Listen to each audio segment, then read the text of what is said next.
President-elect Donald Trump has announced a new plan to change how elections are run in the United States after accepting Fox Nation's Patriot of the Year award. Hey, I thought that Republicans didn't believe in participation trophies, but all right. Especially to a man who attempted to overturn an election that he had legitimately lost in 2020. Somehow that guy is Patriot of the Year. Well, anyway, after accepting it, he told the crowd about his plan to fix elections. He said, quote, "We need to get things straightened out in this country, including elections. We're going to do things that have really been needed for a long time. And we are going to look at elections. We want to have paper ballots, one-day voting, voter ID, and proof of citizenship." So those are his changes, right? Now, here's the thing. According to the Brennan Center, 98% of all counties in the United States use paper ballots. So, good job. Gonna get that 2% to use paper ballots?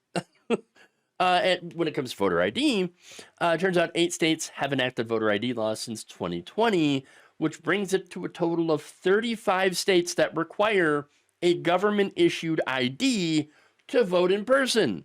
Of these, 24 require a photo identification, such as a driver's license or a U.S. passport. So, there you go. It's most of the country.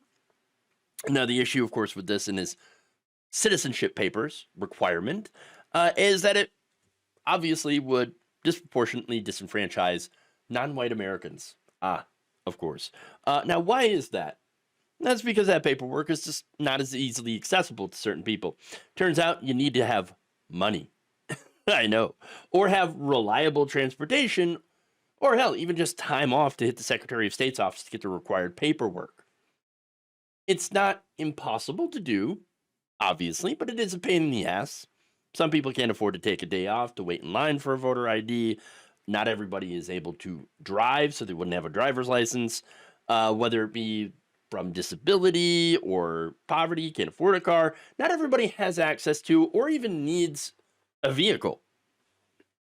Why should your right to vote be based on your access to reliable transportation? Of course, that applies to also showing up at the polling place in person. Here's the problem. Voting shouldn't come down to having money, but unfortunately, that's the model that Republicans are going forward with. Basically showing you that, hey, if you're poor, then we don't want you to vote. Why is that? Well, oftentimes, if you're poor, you're not voting Republican. Just saying. Now, this group of voters disproportionately is not disproportionately non-white and identifies as independent or Democrat, according to NPR.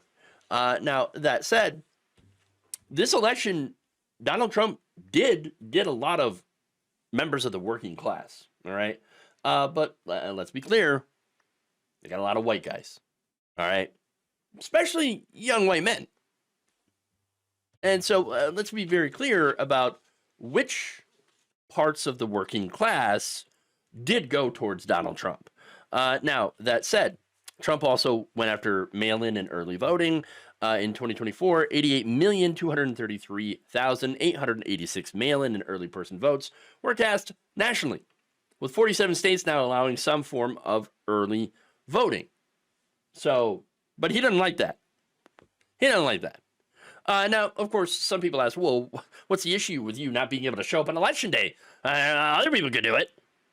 Well, for one, you can't always take time off of work, can't always afford to take time off work. Maybe you've got kids. Maybe you live in a city where you have lines that can take hours and hours to go through. Those are problems. And look, the other thing is a move back to single-day voting would hurt rural voters, particularly in swing states that have high rates of early voters, a large number of whom actually did vote for Donald Trump in the past.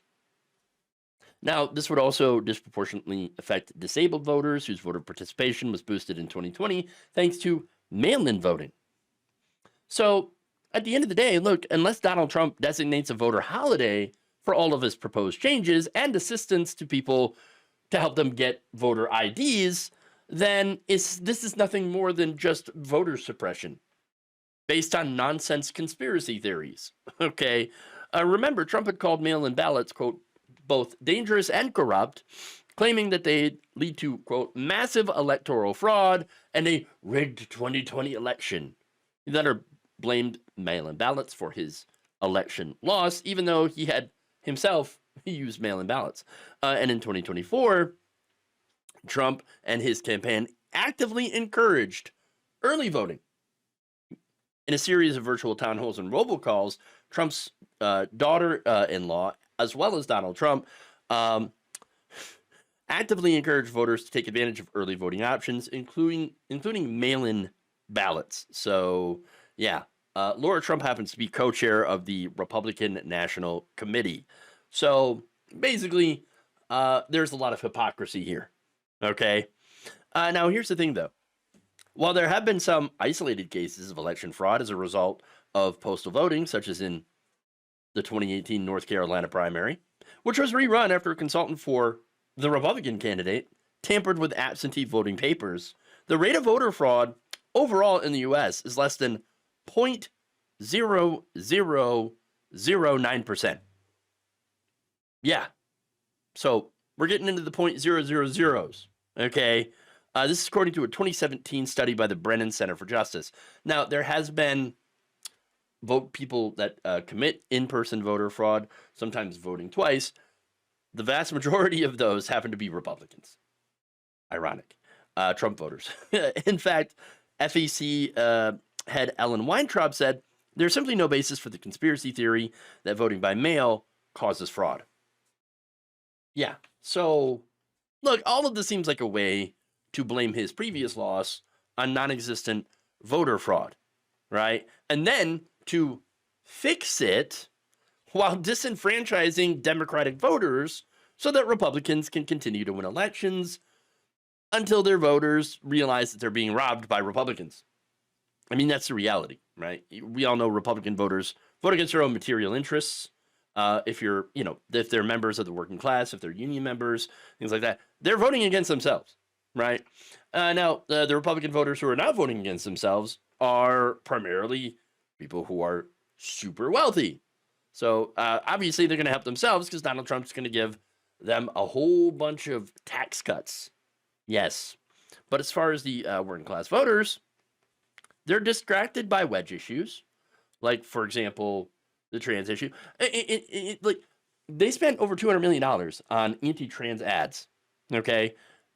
Polling suggests that people believe that, like, trans people are like 20% of the population. They're less than 1%. 1%. Okay. They believe gay people are 20% of the population. Nowhere near it. Nowhere near it. Okay. So they play up, though, these wedge issues that really don't affect them at all. And then, of course, you have people that are exposed, the same people are exposed to massive amounts of pro-billionaire propaganda and lies. They think that lies are the truth, up is down, slavery is freedom, and that Donald Trump, who's never shied away from, pulling a con on his supporters, is somehow a fearless truth teller who deserves to be the leader of this country. He's the only guy who's telling the truth. No. Look, all he's going to do is pick our pockets. Okay. While Republicans try to ensure one-party rule through disenfranchising voters. That is the plan, and I hope that they do not succeed. Thank you for watching. If you enjoyed this video, please like, share, subscribe, hit the bell icon in order to get notified whenever a new video is released.